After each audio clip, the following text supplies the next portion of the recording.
이란 군부 실세인 솔레이마니 혁명수비대 사령관이 미군의 드론 공격으로 숨진 사건, 중동 화약고에 불을 당겼습니다.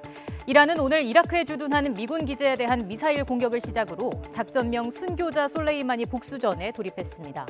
이란은 모두 13가지 보복 시나리오가 있다고 공언했는데 그 가운데 하나로 호르무즈 해협 봉쇄가 꼽힙니다. 호르무즈 해협은 이란과 아라비아 반도 사이에 페르시아만과 오만만을 잇는 좁은 해상 통로입니다. 산유국인 사우디아라비아, 이란 그리고 쿠웨이트의 주요 석유 운송로로 전 세계 원유의 3분의 1가량이 이곳을 통과하는 것으로 알려졌습니다. 따라서 호르무즈 해협이 봉쇄될 경우 국제 유가는 물론이고 세계 경제가 출렁일 수밖에 없습니다. 물론 우리나라도 예외는 아니겠죠. 이런 전략적 중요성 때문에 이란은 국제사회 제재가 가해질 때마다 호르무즈 해협을 봉쇄하겠다고 엄포를 놨습니다.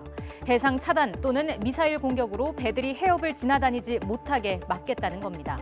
지난 2011년 12월에는 이란의 핵 위기가 전개될 때 버락 오바마 미국 전 대통령이 이란에 대한 국제사회 제재를 지지한 것이 계기가 됐습니다. 이란은 원유 수출을 막는 서방의 제재가 발효된다면 호르무즈 해협의 유조선 운항을 차단하겠다고 경고했고 미군은 이에 대해 군사적 행동을 취할 것이라고 밝히며 긴장이 고조됐습니다. 이듬해까지 불안감이 조성됐지만 실행으로 이어지지는 않았습니다. 비교적 최근에도 호르무즈 해협을 둘러싼 논란이 있었습니다. 2018년 5월 미국이 이란 핵합의 파기를 일방적으로 선언하며 제재를 복원한 것에 대해 반발한 이란이 호르무즈 해협 봉쇄 카드로 대응했습니다. 어떤 선박도 통과시키지 않겠다는 이란 혁명수비대의 으름장에 미 해군도 항해의 자유를 지키겠다고 맞받아치면서 무력 충돌 우려까지 나왔습니다. 지난해 4월에도 미국은 이란산 원유 제재에 대한 유예 조치를 연장하지 않겠다고 밝히며 갈등이 이어졌습니다.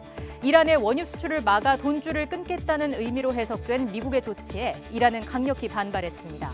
이란은 호르무즈 해협을 통해 이익을 얻지 못한다면 해협을 봉쇄하겠다고 엄포를 놨습니다. 하지만 이는 경고성 발언에 그쳤습니다.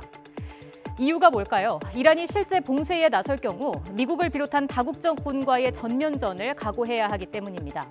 미군이 첨단 전략 무기를 앞세워 이란의 해상 봉쇄 수단인 해군과 미사일 전력을 무력화시킬 수도 있습니다.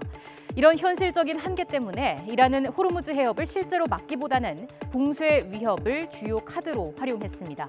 으름장을 놓는 것만으로도 국제 유가가 출렁이기 때문이겠죠.